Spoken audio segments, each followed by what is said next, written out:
Aujourd'hui, je vais répondre à la question pourquoi créer plusieurs sources de revenus. Pourquoi il faut créer plusieurs sources de revenus.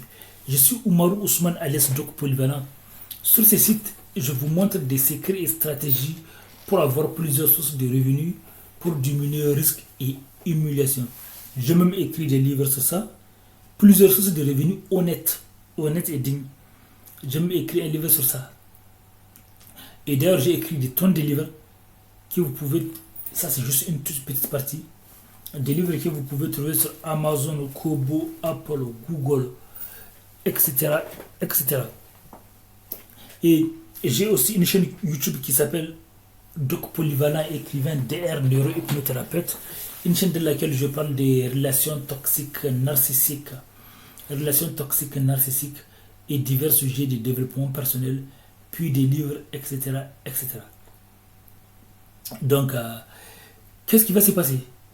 Donc, aujourd'hui, je vais répondre à la question pourquoi il faut avoir plusieurs sources de revenus. Pourquoi créer plusieurs sources de revenus?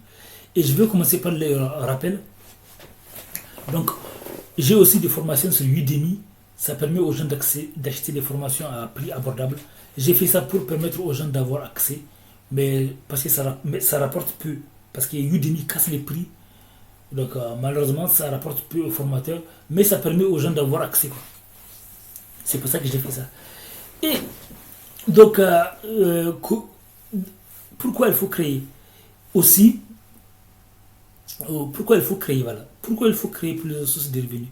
Et je vous rappelle que les riches ont plusieurs sources de revenus. Même si ils vous disent leur activité principale, mais en réalité, ils ont plusieurs sources de revenus. Et aujourd'hui, ici en France et dans beaucoup de pays du monde, plusieurs jobs ont été remplacés par des robots. Et des robots, des machines et Internet. Donc c'est important d'avoir plusieurs sources de revenus. Donc c'est pour ça qu'il faut avoir plusieurs sources de revenus. Parce que quel que soit le métier que vous avez, vous ne savez pas ce qui peut arriver demain. Vous ne savez pas, absolument. Faut pas écouter, même le plus grand expert en finance ou quoi que ce soit, mentirait en vous disant que lui il sait ce qui va arriver. On ne sait jamais. Plusieurs activités peuvent changer. Peut-être que demain vous serez obligé de changer votre emploi. Vous ne savez pas.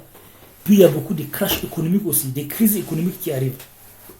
Les riches s'en sortent parce qu'ils se préparent et parce qu'ils ont plusieurs sources de revenus.